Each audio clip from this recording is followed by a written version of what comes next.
अब अरुण जी समिति से पुरस्कार दिले वाली सर जी का स्वागत अभिनंदन मालिक जहाँ रही भगवान बना के रखे बाबू।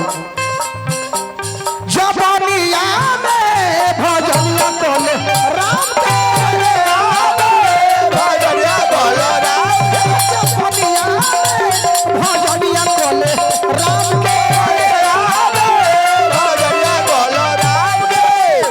अच्छा सर जी अखनी घर बनावे ला कौन कौन चीज लगता है?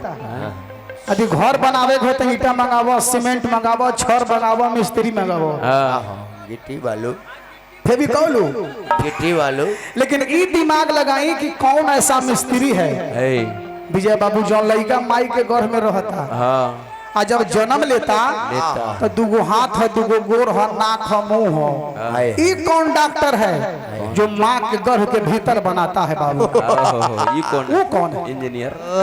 उस सीमेंट से ना बने, उस छड़ से ना बने, वो बने वाला के बा? लिखले माने तुलसीदास जी छितजल पामत पवन समीरा छितजल पामत पवन समीरा।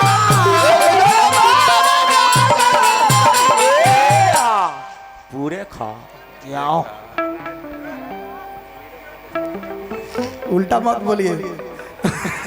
राजदो राय जी हमरा मीरमपुर से आशीर्वाद दिले वाली स्वागत अभिनंदन महादेव से प्रार्थना करम भला तेरा पूरा परिवार के बना के रखे।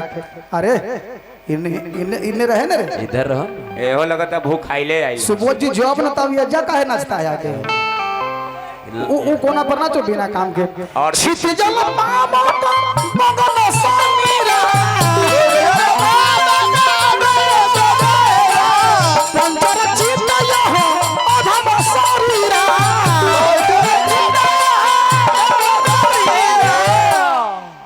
हमर नचनिया त तनी साधु टाइप के है तब रवि सर जी मठिया पर रहे त तनी साधु आयल है एकरा लंथन से मतलब न है।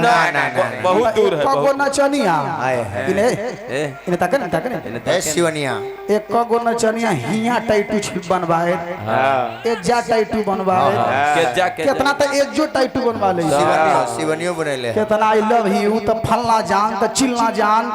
लेकिन ध्यान दे वर्षा, ध्यान दे जहिया मरबे नु त लहना काम ना करतो ना ई चोली या टैटू काम ना करी या ऐसा चीज ओढ़ावल जाई जेकरा में टैटू लिखल रही कौन चीज के ए बाबूआ हर कफनिया में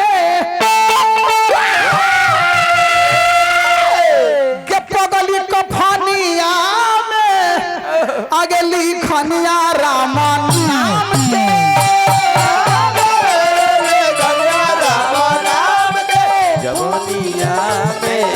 भजनिया कल राम के जवनिया में भजनिया कल राम। चलिए समय के समाप्ति बा। अब सुनम दयानंद भैया से एक बार पहले सब हाथ उठा के जयकार बोली तनी कस के। जिनका जिनका भगवान से प्यार मोहब्बत पता पीछे वाला भैया लोग भी तनी उठा ली कि भगवान से बढ़ल दुनिया में के बा। मुकुश जी तू हो पुटुल के कर फेर अपना उठावा हाथ उठावा उठा लो ब्याह जी जयकार बोली तनी कस के। प्रणाम के बोली गणेश भगवान की